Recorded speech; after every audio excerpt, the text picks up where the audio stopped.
Hello everybody, my name is Christian, and today we are going to be doing a bit of a different video. So today I want to talk about the newest game mode added to Honkai Star Rail, Anomaly Arbitration. It is a 3-stage endgame content mode that results in a final boss battle, and oh my god, it is unyielding pain. So I'm going to do my usual podcast style where I will take you through all of my thoughts kind of unfiltered. We're going to, I got a little notepad jotted down here just to make sure I can hit all the key points, and yeah. The only difference with today is going to be I actually live streamed all of my first ever run of Anomaly Arbitration on Twitch for my viewers. So what I want to do is I'm going to break up talking about the mode into about 5 parts. We are going to be talking about all of the knights individually, we are going to be talking about the final boss battle of Ligus, and then we will be talking about the mode overall. In between these, I will be showing you my first runs for all of these, so you can kind of understand what I was doing, and really, how I felt during that day. Because now, a lot more content has come out about the mode, and yeah, we just kind of have more than what we knew during that initial week or so. Alright, with all that said, I hope you guys are looking forward to this. Bit of a different style that I'm really hoping will be fun. And yeah, make sure to like, comment, and subscribe, and let's get into the video. Let's pause real quick and take a brief word from our sponsor, LD Shop. With so many good characters coming out soon, many players simply don't have the jades they need to get them all. Now, if only there was a cheaper way to get top-ups for games like Star Rail and ZZZ. Well, that's where the sponsor of the video comes in, LD Shop. LD Shop is a safe and reliable top-up site for all your favorite games. They offer top-ups at a more affordable price than in-game, and can even activate your first top-up bonus if you haven't used it already.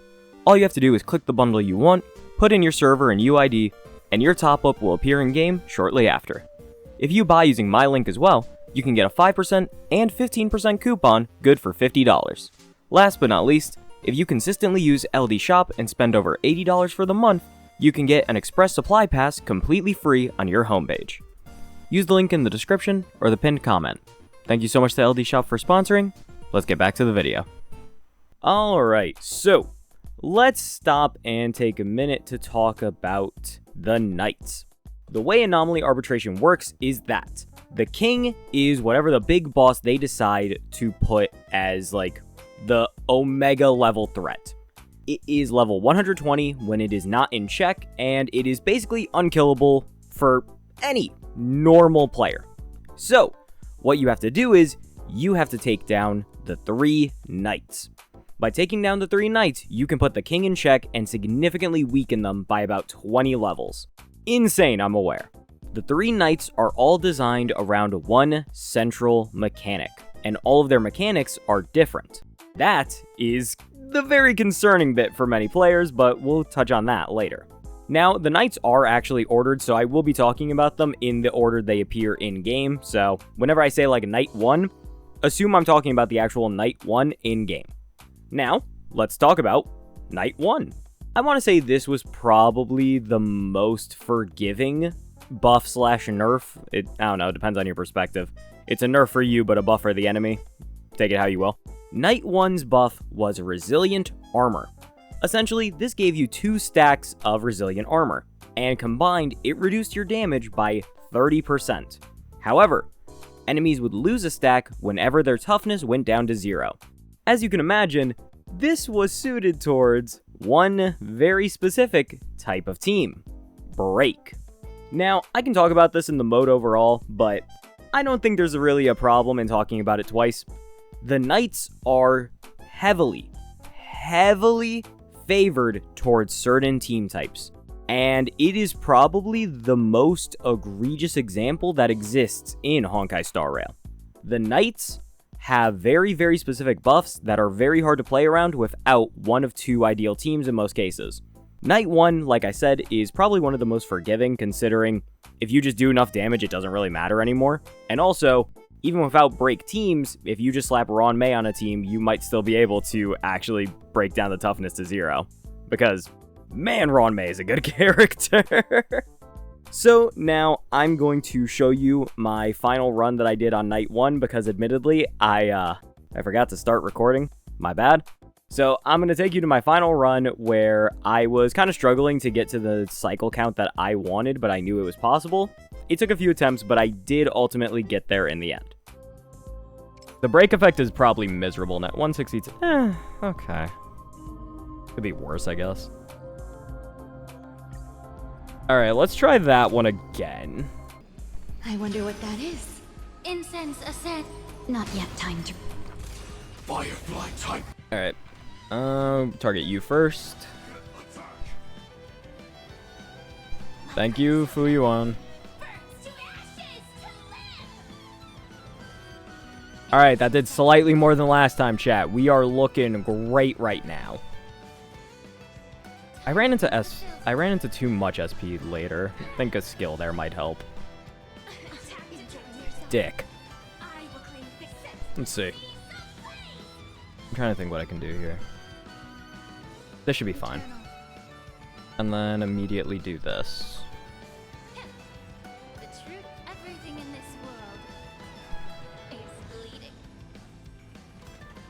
There we go. I think I could save the Fugalt for when these guys first spawn in, honestly. You probably fall over immediately, and then do this.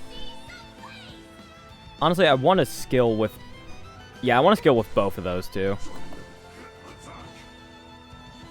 Never mind, did not have to. So now do this immediately. Dual DPS Rappa Firefly. Okay, but to be fair, Shy actually does dual DPS Boot Hill Firefly with Harmony MC Ron May. It's amazing to watch. It's pretty cool.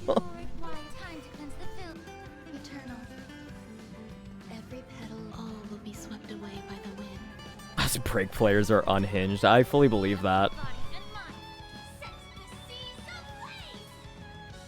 You know what? Fuck you.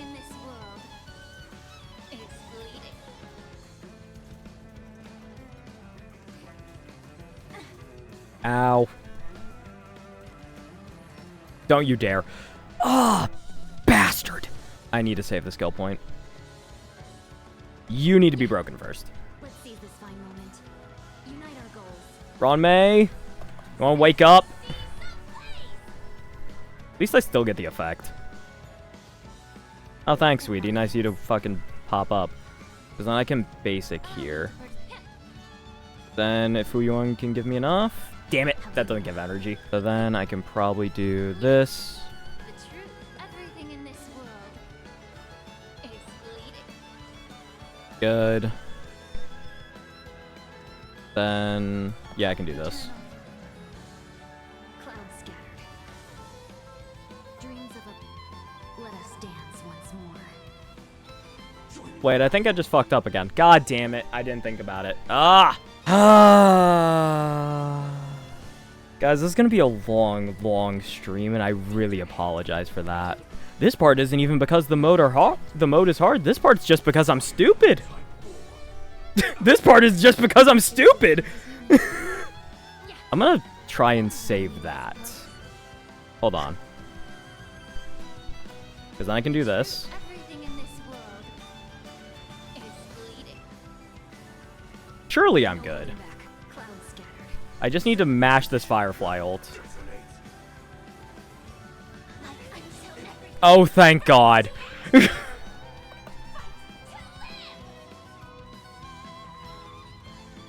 I finally hit the skill points correctly. It was no, I knew it was about to be 1% again. I finally hit the buttons in the right order to not have that happen. Thank God. Also, Lingshaw actually cleansed the stupid sleep this time, so God bless. So now let's take a minute to talk about Night 1 overall. It really isn't that bad. The actual enemies you have to fight are not the strongest in most cases. Like, there are significantly more elite enemies or like mini-boss style enemies that I would not want to see over the ones that were presented in this stage. So honestly, enemy choice could be worse. And like I said earlier, a 30% damage reduction is rough, but almost every character, as long as you match the element, will be able to break the enemy at least once. At that point, if you have a strong enough build, a 15% damage reduction honestly isn't going to hamper you that badly. And then God forbid you are capable of just slapping a Ron May on there, or you have a character with an Eidolon, or you just have a character who is really good at shredding toughness that isn't a break-centric character, you can definitely make do with this.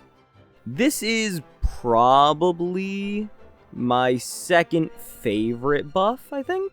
And you're probably going to think I'm insane when I tell you which one was my favorite, but I don't know, I'll try and explain it the best I can.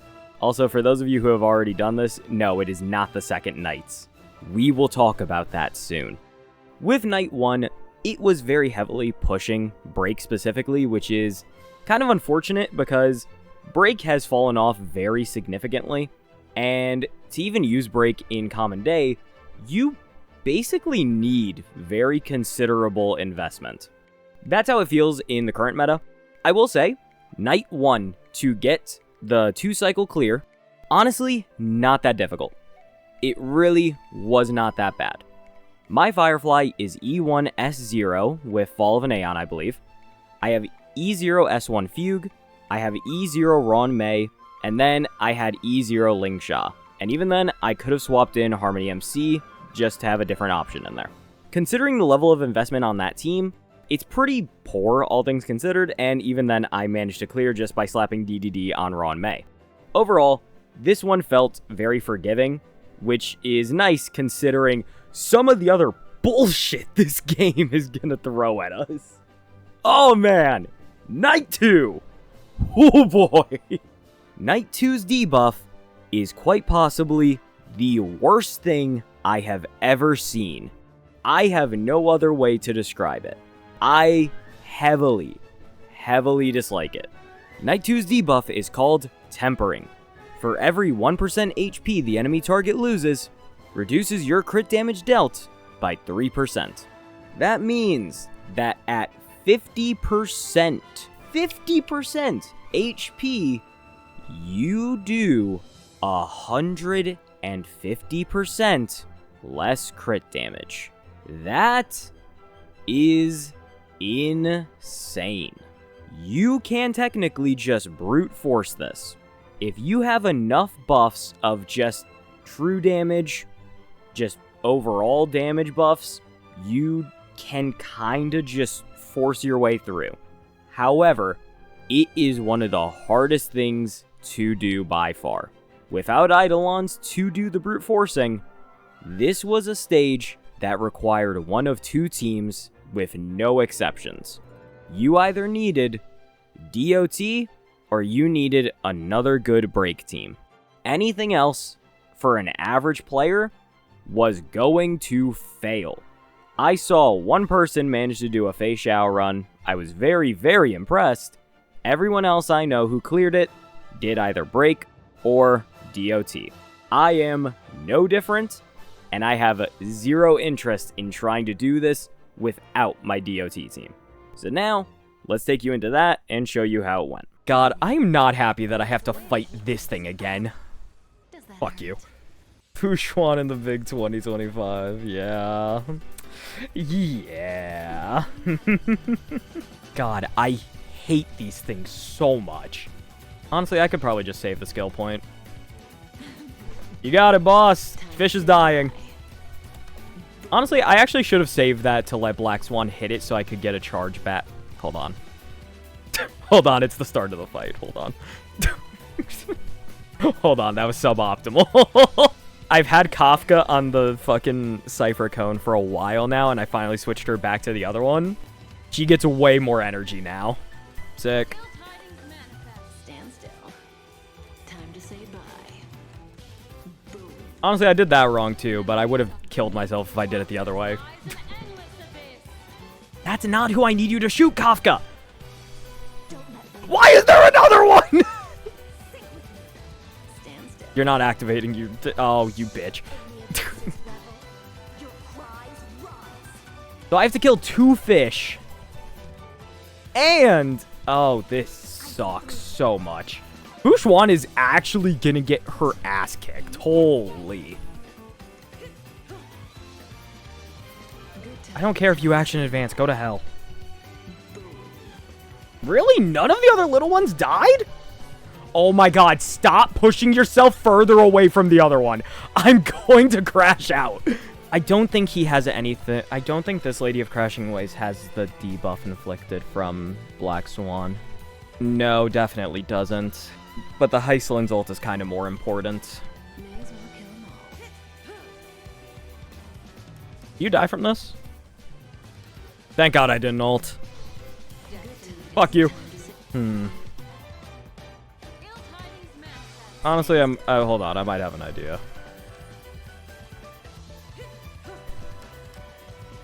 Ta-dun. Okay. Hit Hycelin's once.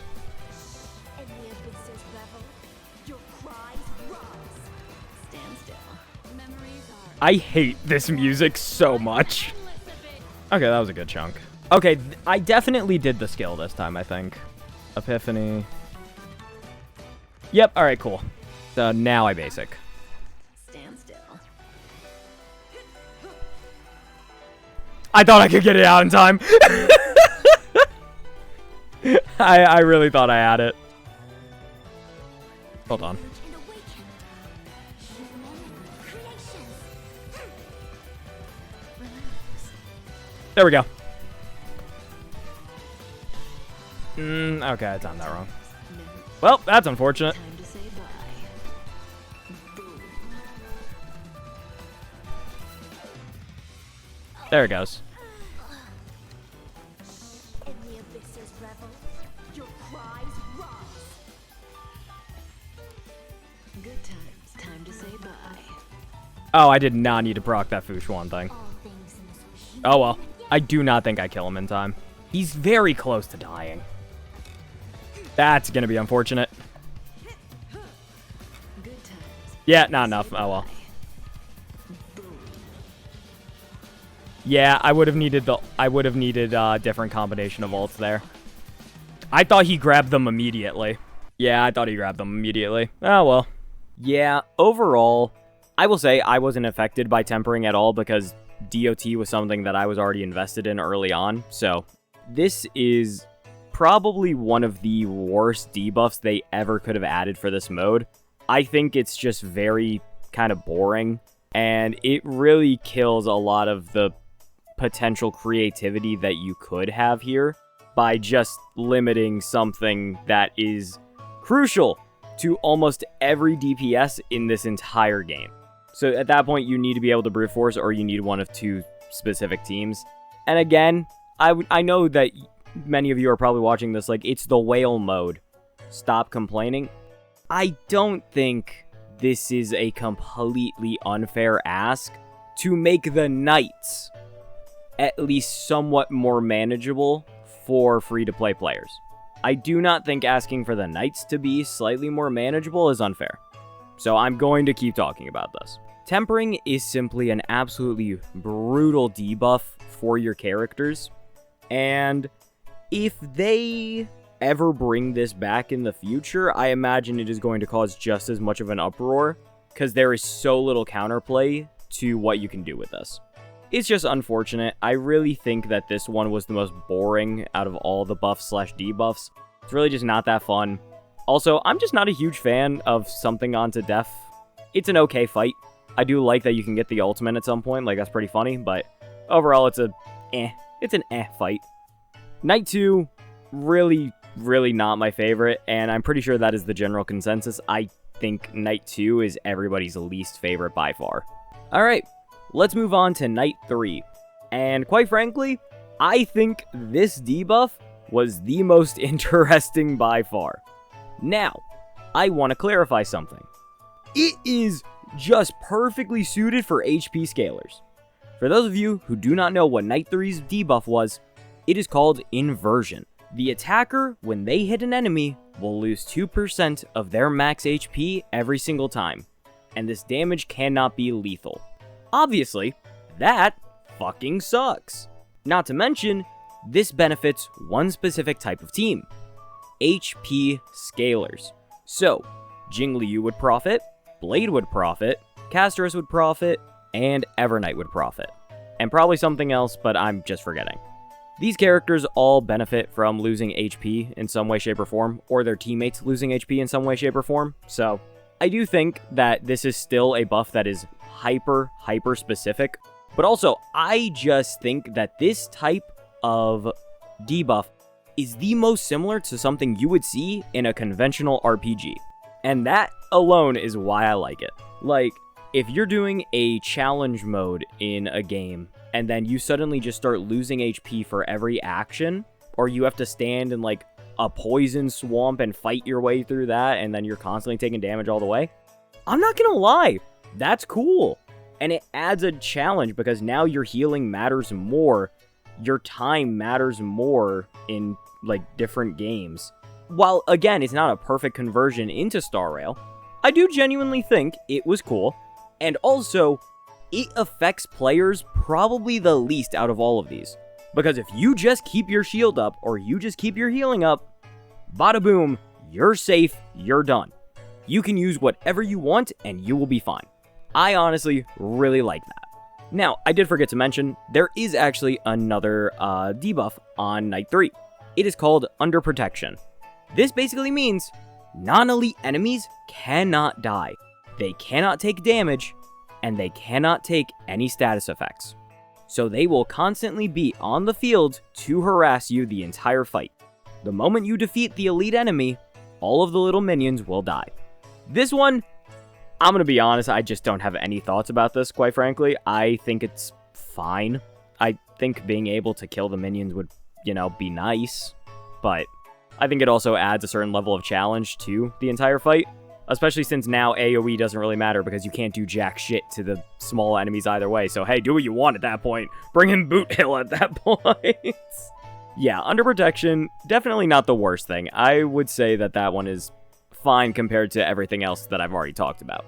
Now, let's show the Night 3 gameplay because, yeah, I just kind of pressed E the entire time and that was my day.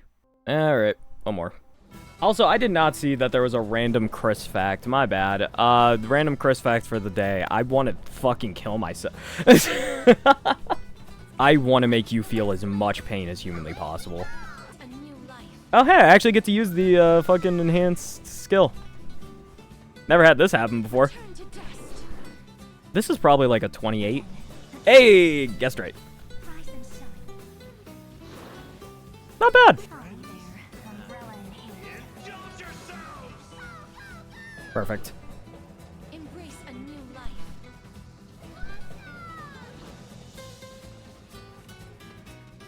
I'm glad I timed that right, because now Gallagher's going to give Castris like an immediate 30% of the new bud back. 17, a little off. That's okay. Not enhanced. Badge. Ow. Ow. Bite me, you son of a bitch. Then let's do this and this.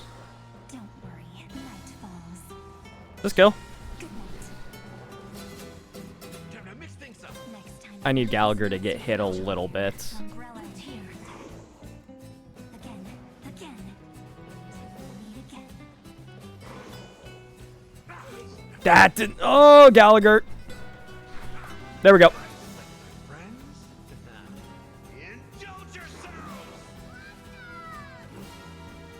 Whew. That was a little scary. Still scary. Fuck you. God, these guys do so much damage. Everybody's living on a prayer a little bit, but that's okay. Ooh, everybody's really living on prayer. Somebody's dead. Yeah, I'm about to kill my whole team, and that's okay.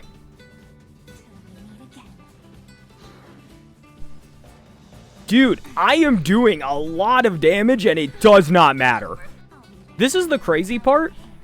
To utilize the amount of SP that I'm saving right now, I would need to make Gallagher even faster. That's horrifying. Yeah, save nothing, stupid. Ah, fuck. Ah, fuck. And this, kids, is why you do not shit talk too early. To be fair, I didn't need Gallagher to finish that fight. However, Gallagher definitely still died. How fast is your Gallagher currently? I think 162? Castris and Evernight are a very stupid set of characters. So now, Now we move on to Ligus. And I am going to be frank here. I did not manage to beat Ligus. I was not close to beating Ligus. And I do not think at any point I will be able to beat Ligus. This fight is incredibly difficult. And there is one issue that is very, very readily apparent. Every single person who I have seen clear Ligus, who isn't like a complete min-maxer with heavily invested Eidolons, they either had an Aventurine who was jacked to the teeth, or they had Hyacinth. I have not really seen any other team manage to compete unless it was like the Herda team that was E2. Otherwise, every other team has just not been able to succeed from what I saw. And that sucks. Ligus, and really just the boss of Anomaly Arbitration going forward, these fights are just not gonna be fun. And they are not going to be easy if you are not a spender. That's what this was advertised as, or really it was just advertised as a very difficult game mode. This goes beyond even that. It is just unfortunate that that's kind of how it feels, that you're getting sustain checked of all things, but that is really how the experience seems to be for almost every player, if we're being honest. Yeah, Ligus is just an absolutely brutal, brutal fight. Not to mention, he also has his own set of buffs and debuffs. Let's quickly go over them. First of all, he also has inversion, which makes you lose HP. Then, we have energetic inversion. Attacker loses 2 energy points when attacking enemies, and you will regenerate 10 energy when an enemy is defeated. The only way you do not lose energy, I believe, is when you are at max energy. This does not matter for characters like Castris, characters like Finon, and Fei Xiao. But man, everybody else, get fucked. Get fucked. Yeah, that one is rough to say the least. I think you can kind of work around that. That's not the worst one, but it's rough. It's rough either way. Last but not least, we have Sunder. It is another stack-based thing, where you will lose 0.8% of your max HP for every stack of Sunder applied, and Sunder can apply infinitely. The only way you can get rid of Sunder is by healing or applying shields. Sunder is incredibly dangerous, and if you let it stack up, you are going to die, point blank, period. This Ligus fight with all of these add-ons is incredibly difficult, and his MOC variant is nowhere close to the same level of difficulty. There is technically a bit of balance that exists with Ligus's fight though. We have power-ups available. There are 3 that you can use for your teams. The first one, you can increase ally damage by 60% when allies on the field is not 4. Great for a character like Finon, or great for Memo Sprite teams. Next up, when an ally uses ultimate, ignore the defense of that attack by 40%. Then, your next skill will also ignore 40% of defense after using your ult. I think we all know what that's kinda built for. Those goddamn smart people. Last but not least is, unfortunately, one of the ones that a lot of people have had to take because, dear God almighty, this mode beats your ass that bad. It is essentially that after you receive any sort of sustain, you will reduce damage by about 25%, and your all-type res will be increased by 20% for 2 turns. Definitely not the best in the world, but this was the way to keep you alive for the most part, and this is what I took in my run because otherwise, I would have gotten my shit kicked in at least 50 times. So these power-ups are honestly pretty cool, and they do have somewhat substantial value. The fact that there is a sustain power-up though is deeply concerning, because that means that they just kind of threw you to the wind on this one. It's like, you don't have exactly what you need. All right, well, take this and hope and pray, and that sucks. That's really bad. I will say the power-ups are incredibly specific. Like, some of these buffs are just not going to be helpful for your favorite character. I will say these do cover a fair few different characters, because allies that will get 40% defense ignore on ultimate and skill, That is very clearly built for the Genius Society, you know, an Exa honorary member. But yeah, it's built for those two, but also Fei Xiao can make great use of that because a lot of her damage comes from using her ult and her skill. That honestly works out very well for her. All in all, the power-ups aren't bad. I do think they could be better and just slightly less specific, but I digress. Not really an essential part of the game mode, and probably not something that Hoyoverse should care about. I'd much rather see other things changed. Now, with all that said, let's finally get into my run versus Ligus. I'm gonna really try and cut this down because we all know what's about to happen. I can definitely save you all some time. I can't even use, like, DOT or anything. It will not make a difference. So let me do this, this, and then, alright, buddy, well, back to work, bitch. Yeah, alright, well, let's try this, I guess. Yeah, let's do this. Oh, I forgot it summons Eevee. Why are you hitting them? This dumbass Memos. I should have waited a second for Castris to go. That's my fault. You know, I'm just saying, Evernight did more. It's not awful right now. I'm so SP positive, it's actually annoying. Like, I actually cannot use more SP than what I'm using currently. Like, I don't know what else I can do here. This is about to end very poorly. Oh, that wasn't enough for Castris. There we go. Hold on, I got a plan. Okay, good. And now we do this.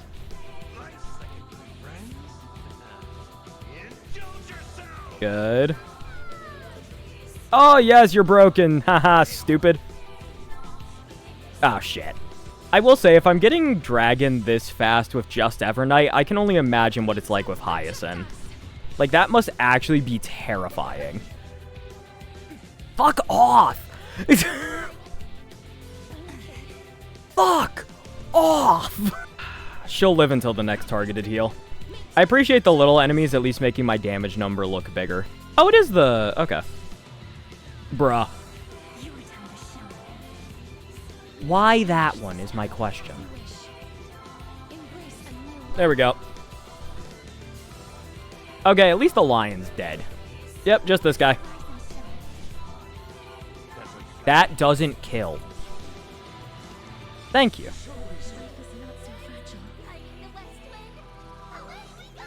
I don't think I can kill Ligus in 4 cycles if we're being honest. Shoot. I will say, this music is genuinely How did my dragon end up down there? Hello? Well. Yeah, I'm saving the enhanced basic. I don't give a fuck. Why do I have another one already? What happened? It doesn't have the icon. What happened? How did I get another one? Is that how this game works? Surely this kills the last 3. Nope, there's only 2 weak. Fuck. Only 1 died? Oh no, it's because none of them died. It's because Eevee. I think Evernight dies here.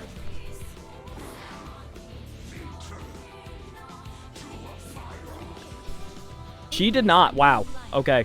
Gallagher's on 88 HP.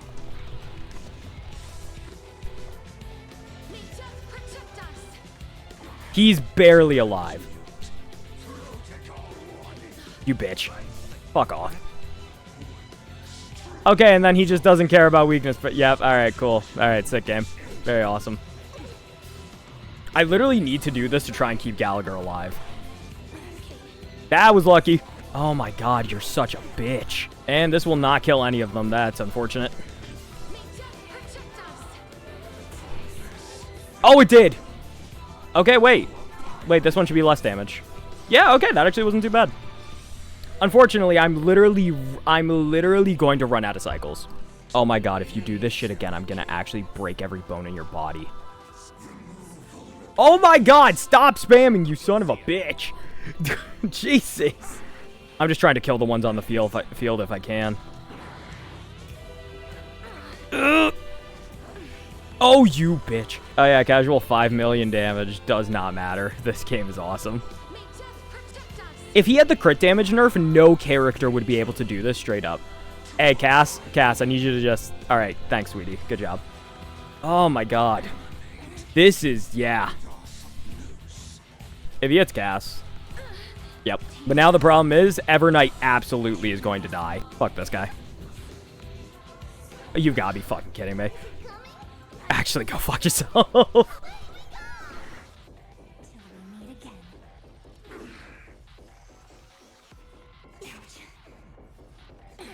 Damn, you couldn't even hit Gallagher to let me get another hit? On the bright side, at least I get resin. And I can redo the DOT part. But yeah. Legitimately, I don't think... Like, legitimately, I do not think I can do that. I have no other character who is even remotely capable of outputting the necessary damage to fight that thing. Alright. That takes us to Anomaly Arbitration overall. And if you couldn't tell throughout just the video and all the clips, I am not a huge fan. I do think that there is a lot of potential, and I do kind of like a few parts of it. The night system is unbelievably cool. I really like the idea of taking down 3 individual challenges with, like, wildly different sets of conditions. That's kind of cool. Even the debuffs. I was already talking about the Resilient Armor one, not that bad. Tempering sucks. We don't talk about tempering. That is horrid. However, the HP inversion one, that's not too bad. And I think that one just offers a compelling challenge, even though you can just use HP characters to invalidate it. I honestly don't mind those 2 things. And the way the rewards are set up, you can get things still if you can just clear all of these with 1 star. My biggest complaint currently, I do think that the new dice should not be linked to beating the boss.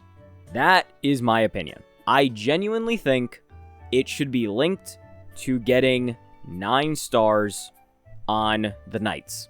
I would say 6 stars, but that's a bit too generous, and we all know that's probably not happening. And you know what? Fair enough. Because the main difference here is if you can beat all of the knights, but then you can't manage to beat the boss, it kind of feels like you've gained not as much from the mode, even though you've done well enough to, you know, advance to that stage. Whereas other players, if you can't really manage to beat the knights, then that dice is just nowhere in sight for you. I don't know.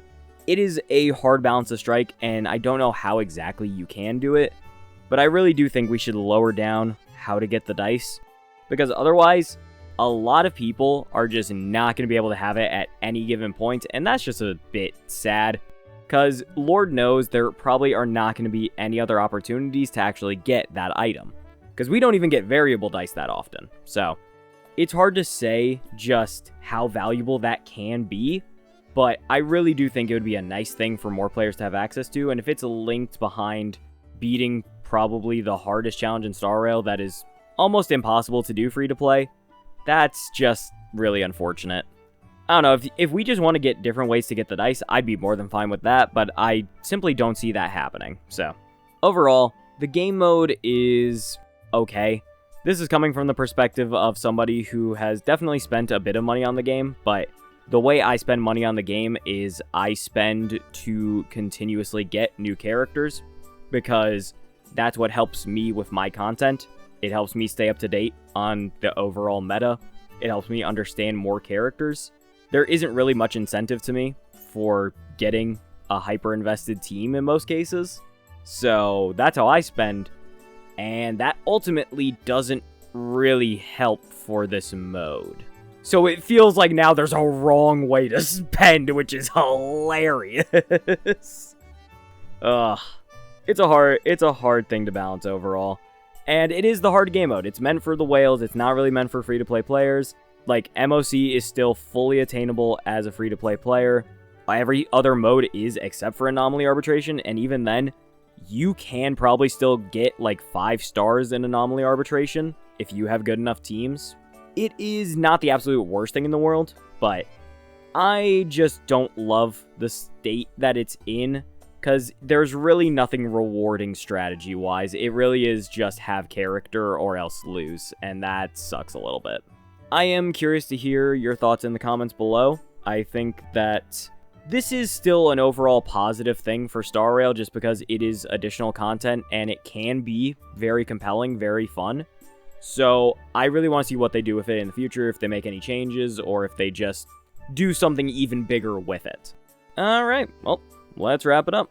I hope you guys enjoyed this video. I've got plenty more good videos coming out soon, so I will see you guys then. Bye-bye.